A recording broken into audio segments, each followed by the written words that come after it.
on this morning, we're expecting an update from Marion County leaders about the process to reopen restaurants and businesses. Yeah, Matt's live for us talking about what will be opening up soon and the impact this will have on some downtown areas. Hey, Matt.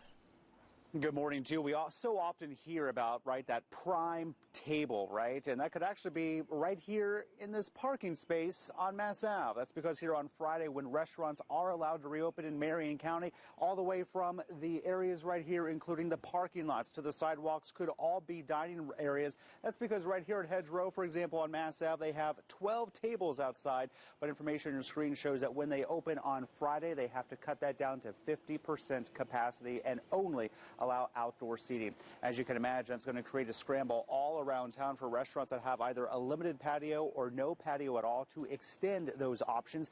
That's where there's going to be some major road closures around Indianapolis, all the way from Mass Ave to Georgia Street to Illinois, along with parts of Broad Ripple Avenue, even part of Monument Circle, all temporarily closed to allow restaurants to expand and have more dining options starting on Friday. Now today we're going to learn more information about what that plan would look like. We know that permits have already been fast-tracked to allow everything to happen this coming Friday here when those businesses finally reopen. But Ben, Julia, you can just imagine the uniqueness of dining out right here on the sidewalk. And I got to tell you, with rain on the way, that could also create a real delicate dance. Certainly could. At least they've got those umbrellas that can maybe protect you a little bit, Matt, but it is certainly unique. Thank you very much.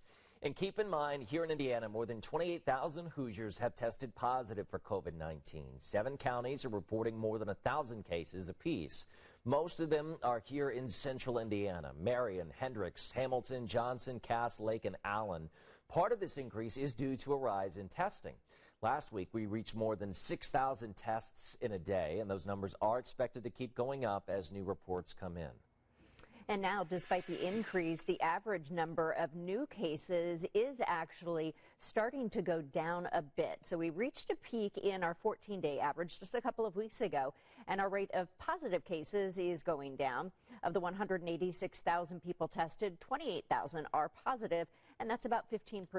That's down from the 19% that was reported just a couple of weeks ago. Well, Brazil's hospitals are now nearing capacity as that country becomes ground zero in the region for the number of coronavirus cases. They've already surpassed Spain and Italy. There are now 246,000 cases being reported there. It's likely to put more pressure on Brazil's president, who's been critical of the orders by many of Brazil's state governors for more social isolation and quarantine.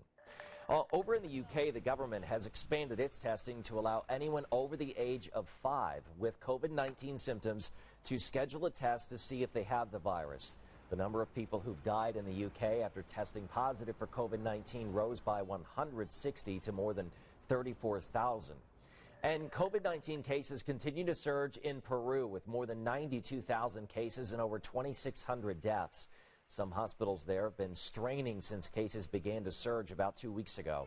The medical staff have been protesting a lack of personal protective equipment as doctors become ill from the virus. And more people are talking about the possibility that if a second wave of COVID-19 hits the U.S., we may have to re-engage some restrictions. Meredith is live from home this morning talking about what some people are willing to do and the concerns they have over a possible second wave. Good morning, Meredith.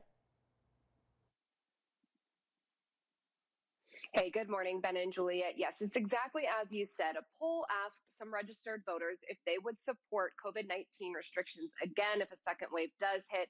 Overwhelmingly, the answer was yes. We asked you guys on Facebook, what do you think about this? More than 300 of you reacting, more than 200 of you commenting. So here's a little bit more context. Again, a clear majority said that they would support restrictions to curb a second wave of COVID-19. This poll was done by Morning Consult. It also found that Republicans feel more confident than Democrats and independents that the U.S. is ready to handle a potential second round of the disease. Now, total transparency, it wasn't a huge sample size. This poll was less than 2,000 people. It was 1,992 registered voters.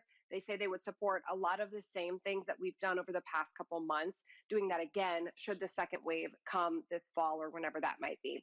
So here's what you guys had to say on Facebook. Suzanne saying, seriously, we can't keep closing down whenever a virus or this comes around. Good grief, what poll was this?